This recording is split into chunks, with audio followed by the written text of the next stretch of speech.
William Harrington checked his gold watch as he walked across the private airfield. His jet waited on the tarmac, engines already humming. He was running late for an important meeting in New York, but these days, every meeting seemed important. That was the price of success. "Sir, we should hurry," said Frank, the head of his security team.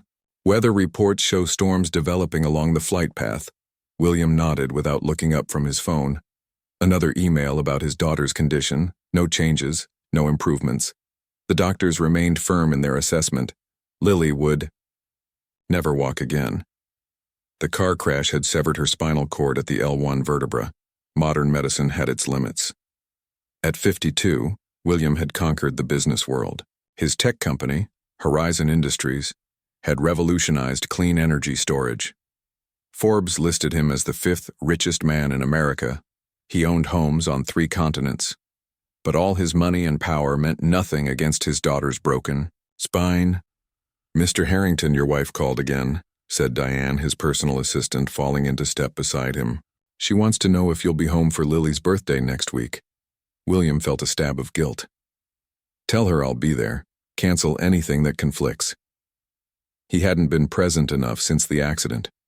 Work had become his escape from the helplessness he felt at home.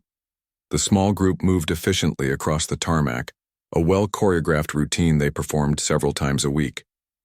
2 security guards walked ahead, 2 behind. Diane beside him with the day's schedule. His life ran on precise timings and careful planning, which is why the boy was such an anomaly. None of them saw where he came from. One moment the path was clear. The next, a skinny teenager stood directly in William's way. He wore faded jeans and a stained gray hoodie. His dark hair needed cutting, falling across eyes that seemed too old for his young face. "Stop right there," Frank barked, moving with surprising speed to place himself between William and the intruder. The other security guards closed ranks, but the boy didn't move. He simply looked past Frank, making direct eye contact with William. "Sir, I can make your daughter walk again," he said. The words hung in the air. William felt like he'd been punched in the stomach. The entire group froze. "Who the hell are you?" Frank demanded, one hand already reaching for his concealed weapon. "How did you get past the perimeter?" The boy ignored him completely. "Mr. Harrington, I know about Lily's accident. I know the doctors say it's impossible. They're wrong." William stepped forward. "Frank, wait." "Sir, this is a security breach. We need to—" "I said wait." William's voice hardened, the same tone that had cowed boardroom opponents for decades. He studied the boy, who couldn't have been older than 15, skinny but not malnourished, dark complexion, possibly Middle Eastern or South Asian descent.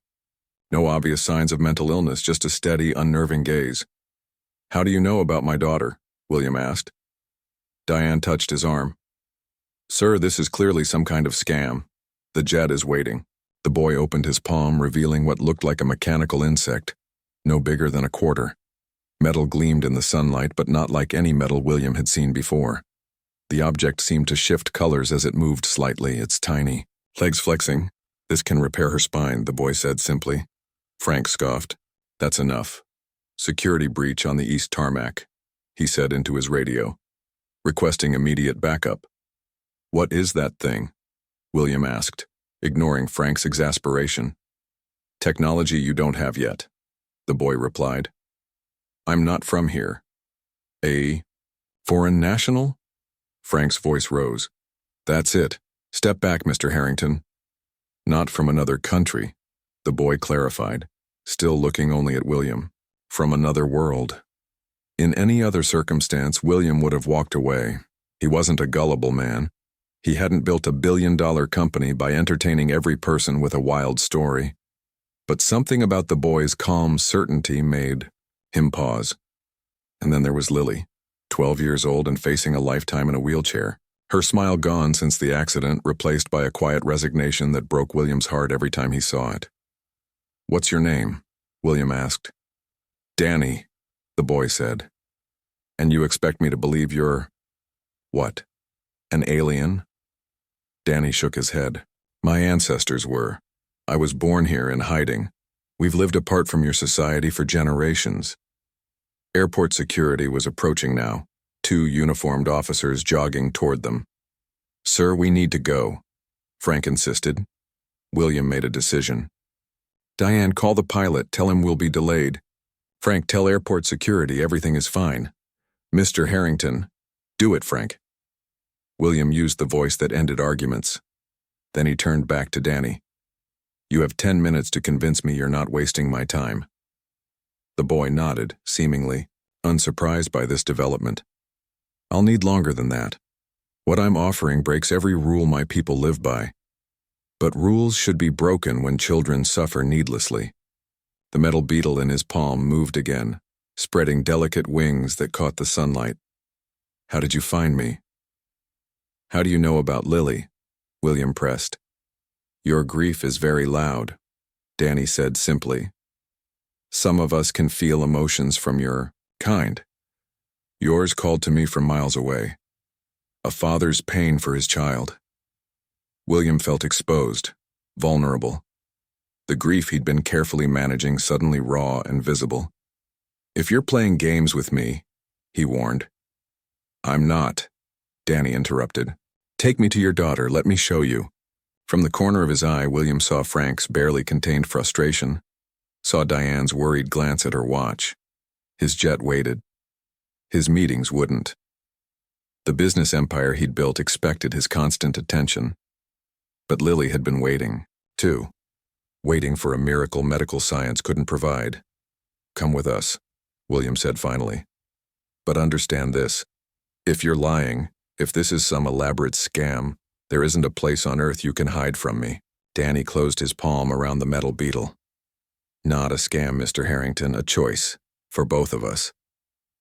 William nodded to Frank, who reluctantly spoke into his radio again, canceling the security alert. Within minutes, they were heading away from the private jet toward William's waiting car. The most important meeting of William Harrington's life was about to begin. The ride back to the Harrington estate was tense. William sat across from Danny in the spacious black SUV, studying the boy who claimed he could perform miracles. Frank kept his hand near his weapon the entire time.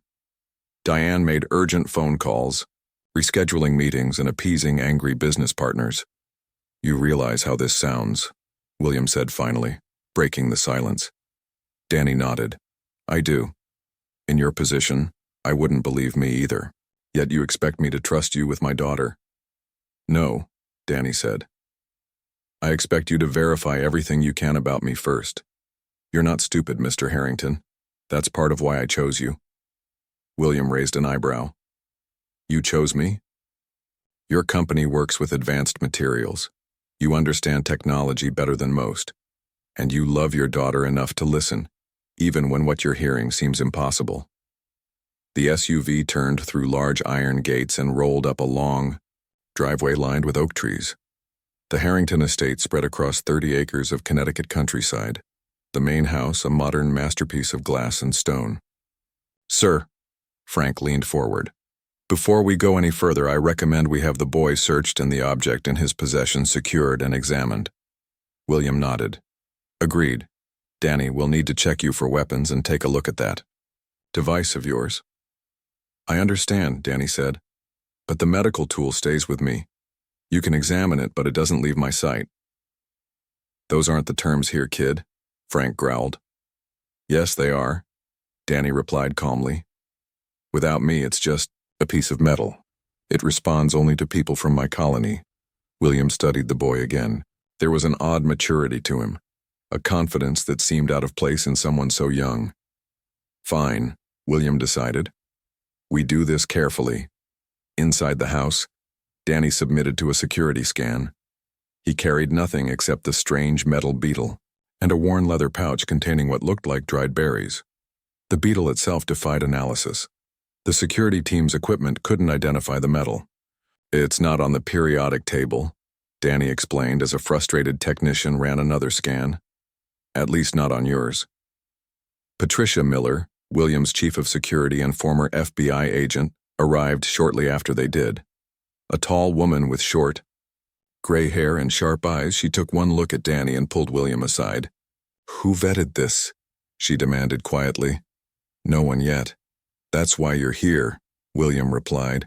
I want everything you can find on him. Background, family, where he lives, how he got onto that airfield. Patricia's eyes narrowed. And in the meantime, we keep him comfortable but secure. And we check his claims. William arranged for Danny to stay in a guest suite, one with reinforced doors and windows and constant video monitoring. He also assembled a team, Patricia for security, Dr. Alan Webb from Horizon Industries Research Division, and Dr. Susan Gray, the country's leading neurosurgeon who had consulted on Lily's case. Dr. Gray arrived that evening, clearly annoyed at being summoned with so little explanation. Mr. Harrington, I've already told you everything medical science can do for Lily, she said, accepting a cup of coffee in William's study. I understand your desperation, but chasing miracles will only make acceptance harder. William gestured to the screen on the wall, showing live footage of Danny reading in the guest room. That boy claims he has technology that can repair severed spinal cords. Dr. Gray's expression softened with pity. William, do you know how many miracle cures I've seen promised to desperate parents? Gene therapy, stem cells, electrical stimulation. We're making progress, but complete healing of a severed spinal cord is decades away. What if it isn't? William pressed a button, and the screen changed to show magnified images of the metal beetle. My research team can't identify this metal. It moves without any visible power source. Dr. Gray leaned forward, professional curiosity, overcoming her skepticism. What am I looking at? I don't know, William admitted. But I want you to find out. Over the next 3 days, Danny was questioned extensively. He claimed to be 14 years old, orphaned during what he called the last colony conflict. He spoke 7 languages fluently. He solved complex equations. That baffled Dr. Webb. When given advanced physics textbooks, he pointed out what he called simplifications and errors. His knowledge is impossible, Dr. Webb reported. Either he's the greatest prodigy in human history or he's telling the truth, William finished. Patricia's investigation proved equally unsettling. There's a Danny Wells who appeared at a refugee processing center in Greece 2 years ago. Before that, nothing. No birth certificate, no school records, no social media. He was placed with a foster family in Boston but ran away 6 months ago. And the metal object? William asked. We've consulted with metallurgists at MIT and materials specialists at DARPA, Patricia said. No one can identify it. It doesn't match any known alloy. On the 4th day, William finally brought Lily into the discussion. His daughter sat in her wheelchair in the family room, her long brown hair pulled back, her face thinner than it had been before the accident. At 12, she'd once been full of energy and laughter. Now she watched the world with quiet resignation. There's someone I want you to meet, William said, kneeling beside her wheelchair. He says he might be able to help you. Lily's expression didn't change. Another doctor? No. Something different. William hesitated. Lily, I don't want to give you false hope. This might be nothing, but I need to try everything. You understand? Lily nodded slowly. Because you want me to walk again. Because I want you to have every chance, William corrected gently. But I need to know you're okay with meeting him. For the first time in months, William saw a flicker of something in his daughter's eyes. Not quite hope, but curiosity. Is he the reason you canceled your New York trip? She asked. William nodded. Mom said it must be important. You never cancel trips. The observation stung because it was true. I'm trying to do better, he said quietly. Lily looked out the window for a long moment, then back at her father. Okay, I'll meet him. William squeezed her hand and nodded to Patricia, who stood by the door. She stepped out and returned moments later with Danny. The boy paused in the doorway, his eyes fixed on Lily. Something passed between them, a recognition William couldn't understand. Hi, Danny said simply. My name is Danny. Lily tilted her head slightly. You're just a kid. Danny smiled, the first genuine smile William had seen from him. So are you. And with those 4 words, the atmosphere in the room changed. William felt it immediately. Something was beginning. Over the next few days, a strange friendship formed between Lily and Danny. William watched with amazement as his daughter began to show interest in the world again. She asked to be taken to the garden to talk with Danny. She requested books about space and physics. She even smiled, a sight William had not seen since before the accident. "There's something different about him," Ellen Harrington said quietly, standing beside her husband as they watched the two children from the terrace. Ellen had been skeptical when William explained the situation, but seeing the change in Lily had softened her opposition. "Different doesn't begin to cover it," William replied. "The tests show he has knowledge no 14-year-old should have. Patricia still can't find any record of his existence before 2 years ago. Do you believe his story about being from some colony?" William sighed. "I don't know what to believe, but something is happening with Lily. She's engaged again. She's asking questions. That alone is worth whatever risk we're taking." Below them in the garden, Danny was showing Lily the metal beetle, letting it crawl across his palm. Even from this distance, William could see his daughter's fascination. "He says he can heal her," William continued. "Dr. Gray thinks it's impossible, but she can't explain the material that thing is made from either." Ellen touched her husband's arm. "When will you decide?" "Danny says he's ready whenever Lily is. But I want more information first." Later that afternoon, William called Danny to his study.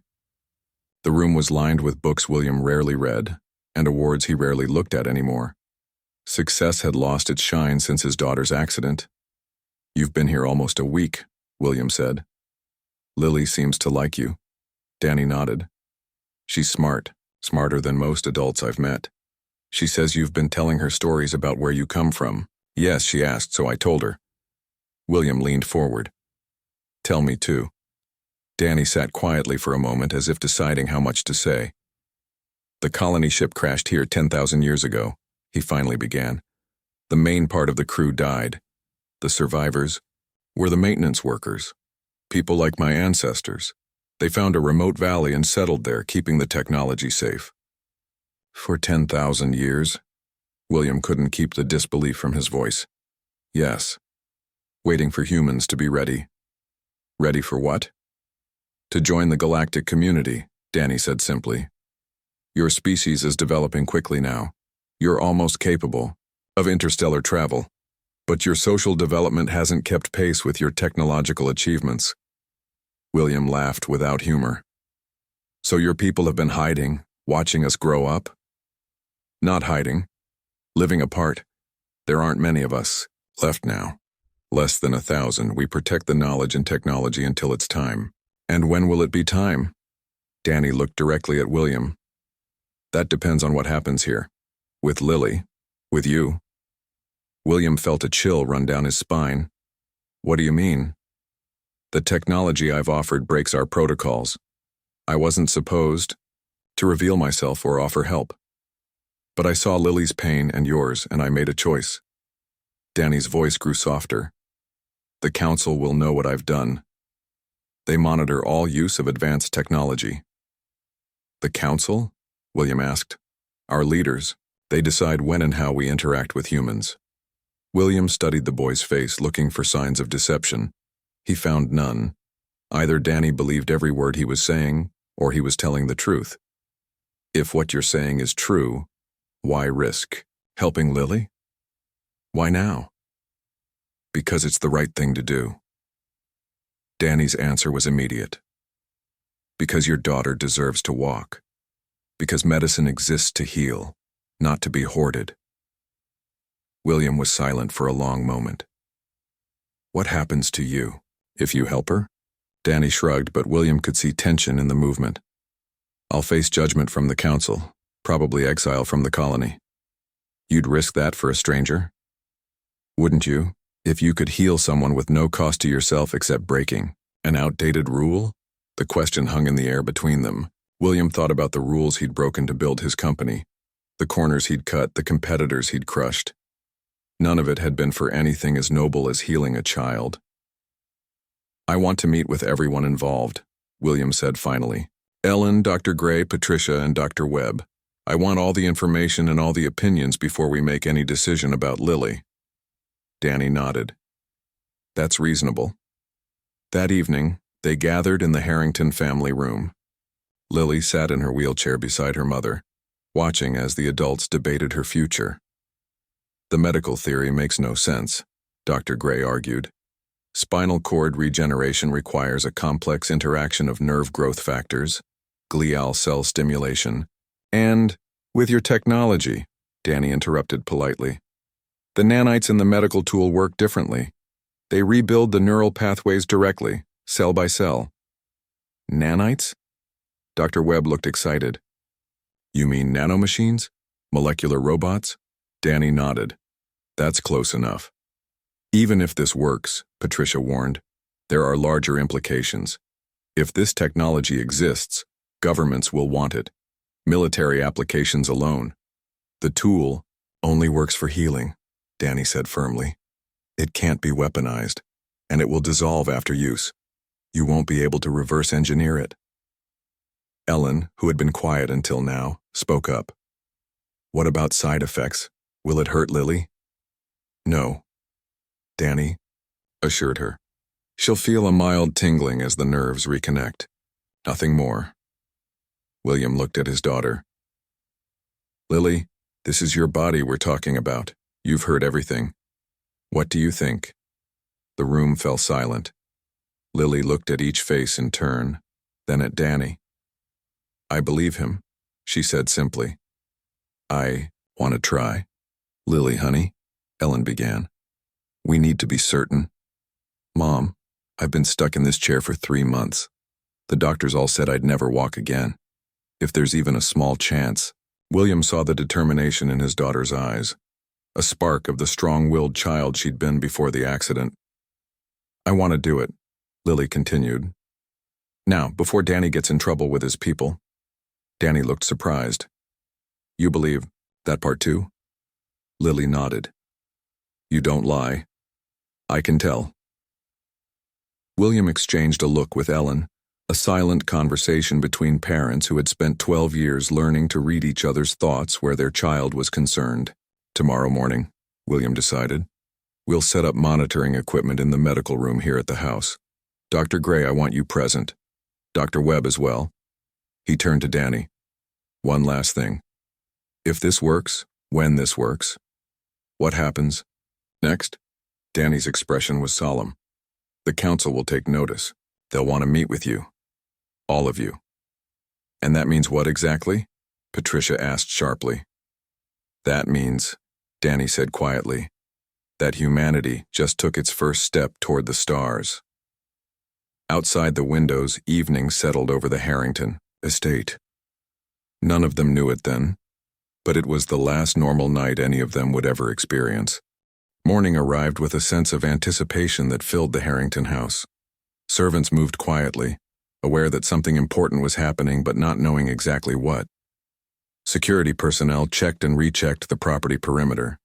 In the medical room, a space William had created after Lily's accident, Dr. Gray supervised the setup of monitoring equipment, while Dr. Webb calibrated sensors to record every aspect of the procedure. Lily sat on the examination table in shorts and a t-shirt, her legs thin from months without use. Ellen stood beside her, holding her hand. William paced near the door. Are you nervous? Ellen asked her daughter quietly. Lily nodded. A little, but not scared. She looked toward the door. Where's Danny?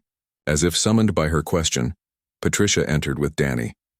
The boy carried a small wooden box carved with symbols none of them recognized.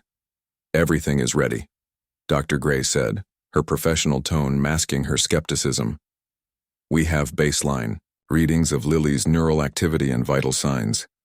Danny approached the examination table and opened the box. The metal beetle sat on a bed of what looked like dried moss.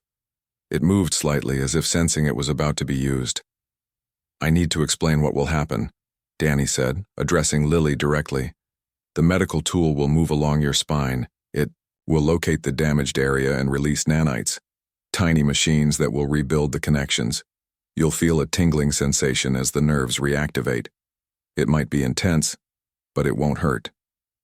How long will it take? William asked. Less than an hour for the procedure itself. The nanites will continue working for about a week afterwards, strengthening the new connections. Dr. Gray moved closer, unable to contain her scientific curiosity despite her doubts. And how does the tool know what to repair? It scans the body's electrical field, Danny explained. It can see the pattern of how things should be and restore it. That's impossible, Dr. Gray muttered, but without conviction. Danny looked at Lily. Are you ready? She nodded, her face serious but determined. I need you to lie on your stomach, Danny instructed. As Lily complied with her mother's help, he turned to the adults. Please stay back about 3 feet. The tool creates an energy field that works best without interference. William put his arm around Ellen's shoulders as they stepped back. Patricia positioned herself near the door, one hand near her weapon as always. The doctors moved to their monitoring equipment. Danny placed the metal beetle on the table near Lily's feet.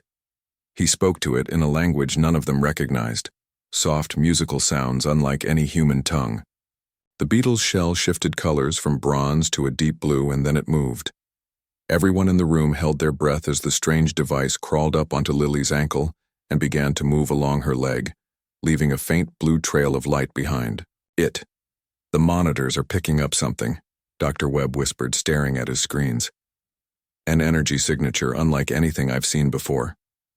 The beetle continued its journey up Lily's body, moving with purpose. When it reached the area of her lower back where the spinal cord had been severed, it stopped. Its shell pulsed with light. It's found the injury site, Danny said softly. The beetle's shell opened, revealing a complex interior of moving parts, too small to identify clearly. A blue glow emerged from within it, spreading across Lily's back. Oh, Lily gasped. I feel something.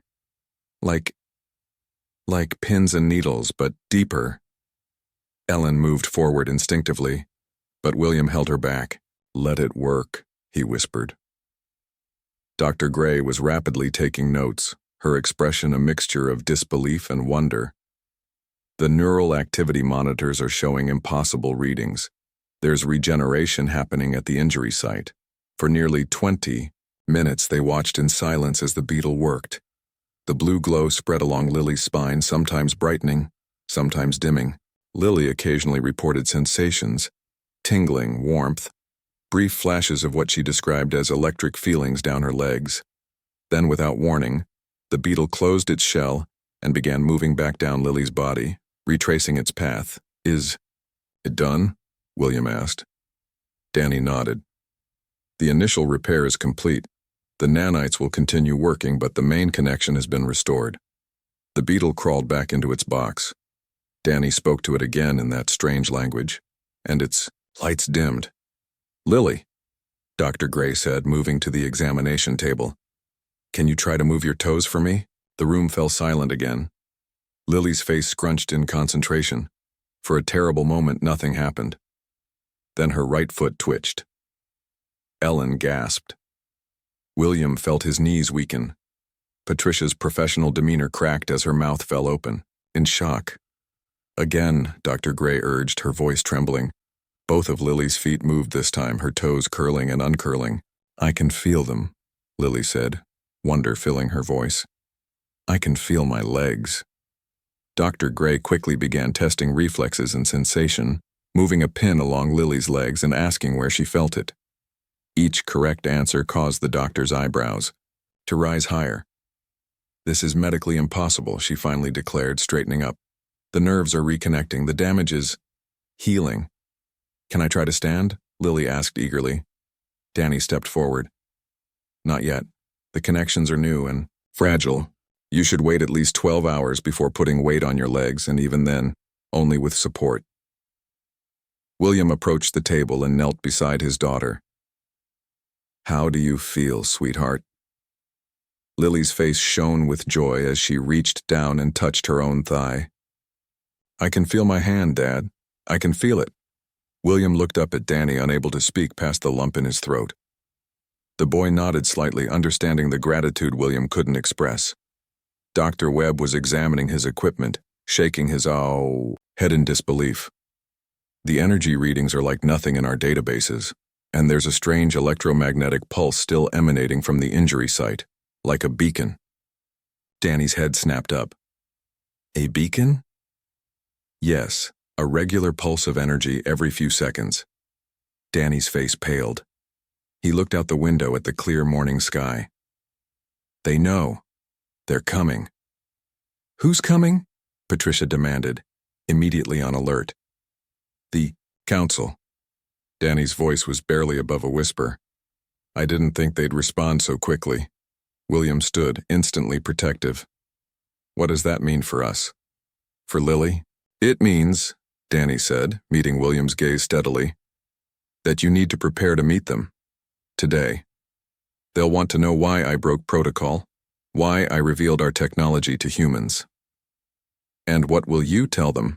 Ellen asked, her arm around Lily's shoulders. Danny looked at Lily, who was still marveling at the sensation in her legs. The truth. That some rules need to be broken. That helping someone who's suffering is always the right choice. Outside, a high-pitched tone began to sound, like a distant whistle growing louder. The security system alarms activated. Patricia's radio crackled with panicked voices reporting an unidentified aircraft approaching. The time for secrets was over.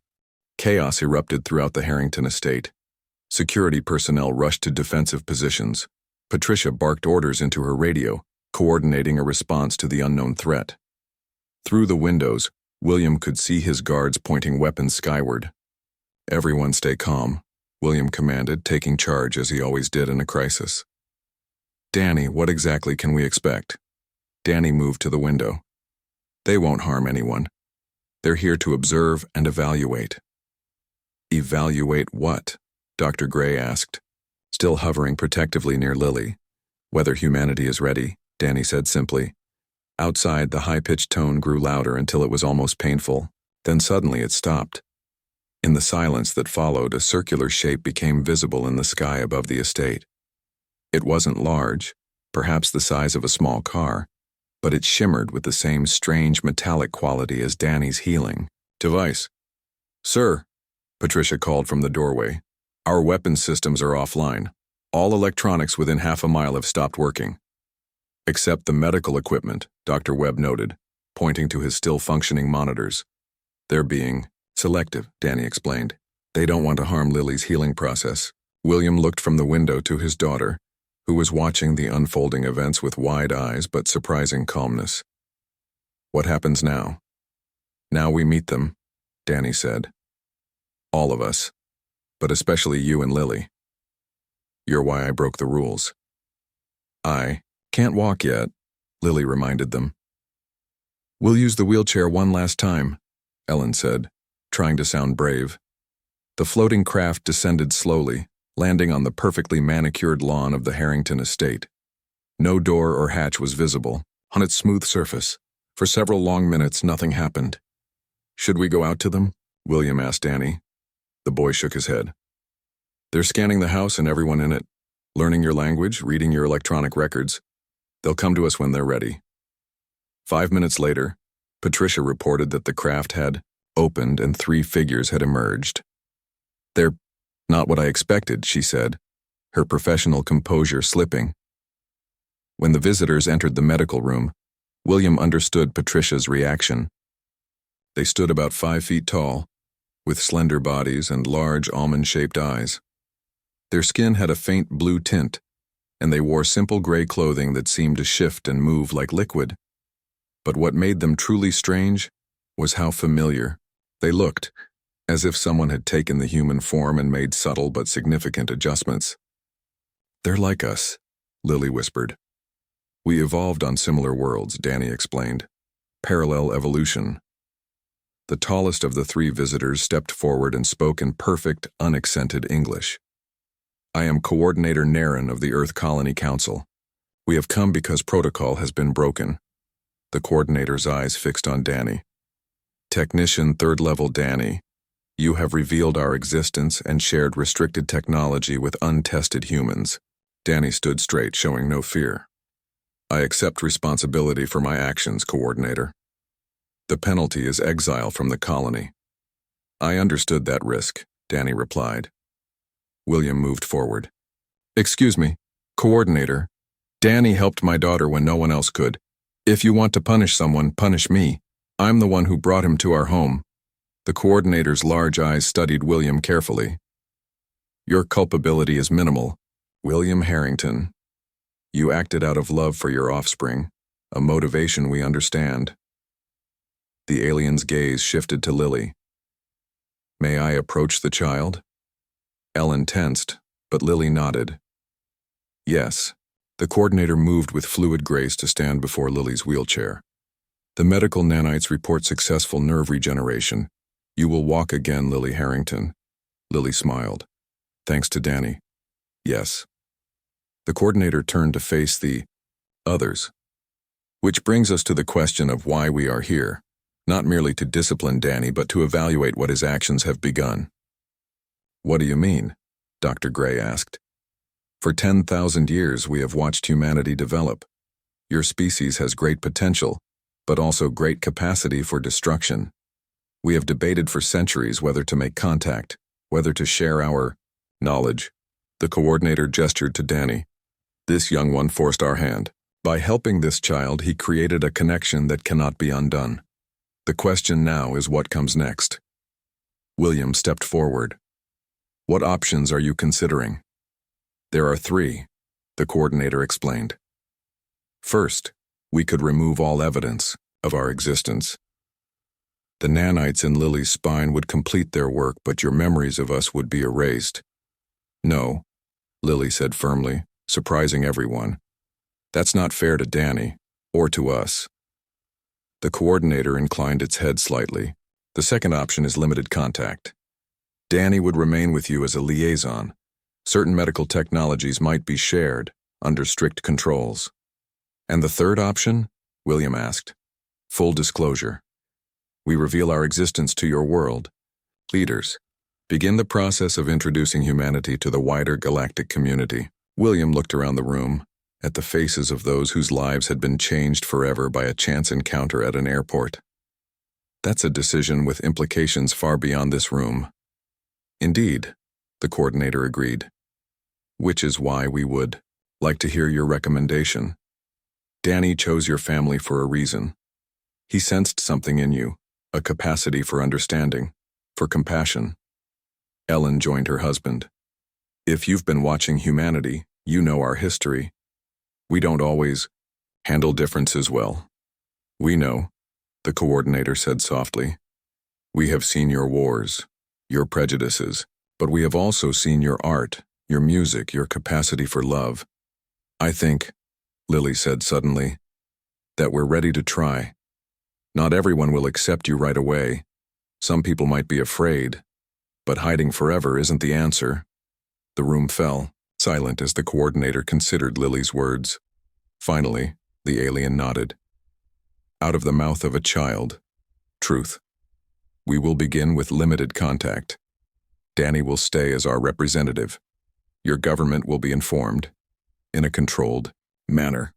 What about my punishment? Danny asked. Your exile is commuted, the Coordinator replied. You will serve the colony in a new way, as our first official ambassador to humanity. 6 months later, William stood in the White House Rose Garden, beside the President of the United States. Cameras flashed as reporters documented this historic moment. Lily stood next to him, standing on her own 2 feet, her recovery complete. Danny stood on her other side, now dressed in formal attire, marked with symbols of his colony's diplomatic corps. Today marks a new chapter in human history, the President declared.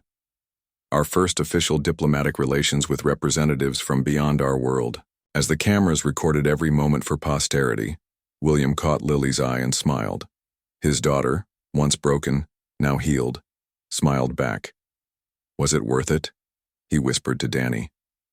Breaking the rules that day? Danny watched as the Coordinator signed the first treaty between Earth and the colony. Ask me in 50 years when your ships join ours among the stars. The ceremony continued, but William's thoughts returned to that moment months ago at the airport. One desperate request from a strange boy. One decision to stop and listen. Sometimes, he reflected, the most important choices weren't the big ones made in boardrooms and presidential offices. Sometimes they were the small choices, to show kindness to a stranger, to listen when it would be easier to walk away. As if reading his thoughts, Lily reached out and took his hand. "I'm glad you stopped that day, Dad." William squeezed his daughter's hand, marveling at the simple miracle of her touch. "So am I," he said. "So am I."